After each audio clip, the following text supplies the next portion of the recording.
I am a teacher. I work with preschool and kindergarten-aged children.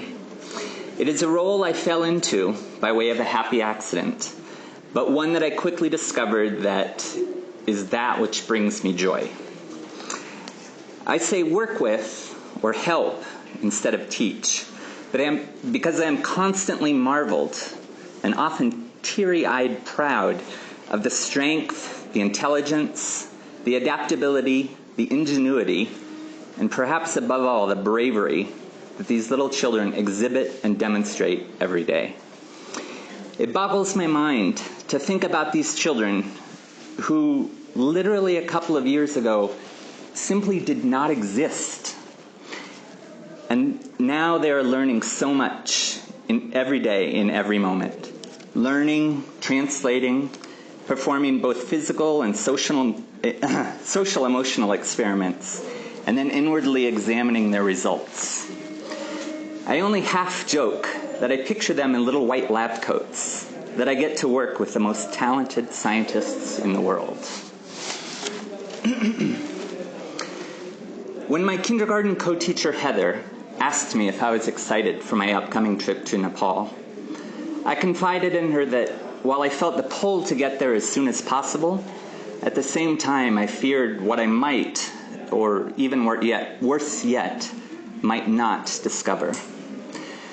The morning after Nepal's April 25th earthquake, I emailed or messaged all of my friends in Nepal that I had contact info for.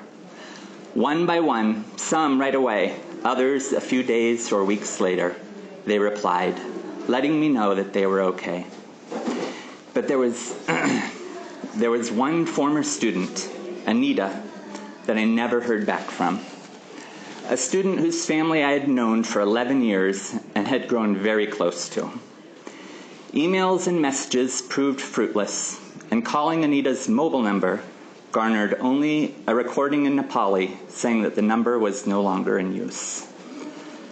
Another friend that knew Anita let me know that the house where she used to live was still standing, but that she hadn't actually seen her since the earthquake.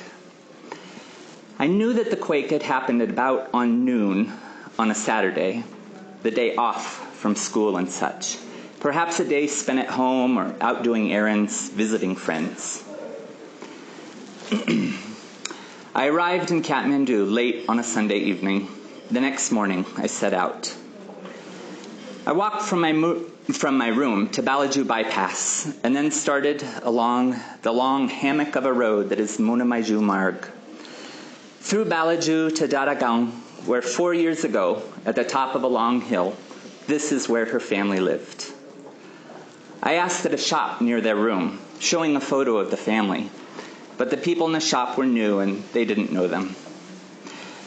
I walked up to Sunita's house and spoke with her father. Did he know where Anita's family was, where they went? There was a mention of the Tarai. Janakpur, perhaps, I asked, knowing that Anita's family came from there. Sunita's father nodded in a way like, could be. I walked Monamaiju Marg a bit more, checking in with some other people I knew, and then started for my friend Mana's house. She is a dedicated and fantastic teacher and had recently started her own school the last time I saw her. She was happy to see me, and we had tea and spoke with her husband, Nirmal, who is sick in bed with the flu. On the walk home, I walked along Ring Road, where buses and large trucks trundle by, throwing up dust as they trade soundings of their horns. Loud and repetitive, these horns can prevent head-on collisions along winding blind corner mountain roads, but in the city I find them a bit overwhelming.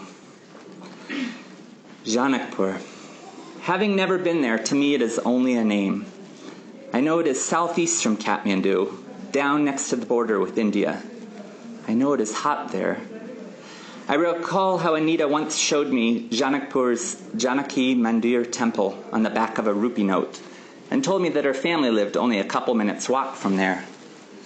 I need to find out about the buses to Janakpur. As I continue to walk along, to my right there's a stack too high of large industrial concrete piping. The pipes themselves probably about 3 feet in diameter. Along the top, a small boy of perhaps 6 jumps from the top of one pipe to the next. I shuddered for a moment, but then my brain calculated the resting weight of the pipes compared to the weight of the child, who had by now made his way to the end and hopped down.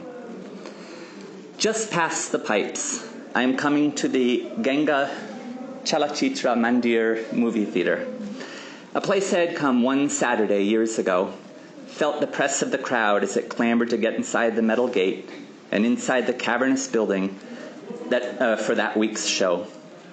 How we all sat on benches fashioned from welded corner iron and plywood and looked up at the screen, the little children beside themselves with glee, watching their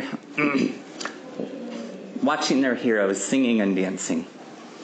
I was glad to see that the theater was still standing, seemingly unharmed, as I imagined it was chock full of children when the earthquake hit. The traffic continues noisily by on my left. More dust. Wind from over my right shoulder. I hear my name called twice, loudly. I turn and see my sister, Anita, hurrying towards me along the dusty shoulder of the road. She is hurriedly explaining that she had seen me from the window of her micro, but that the driver wouldn't stop when she was calling, "Stop, please," hence her running up to catch up with me. She is okay. Her family is okay, she tells me. Thinking about it now,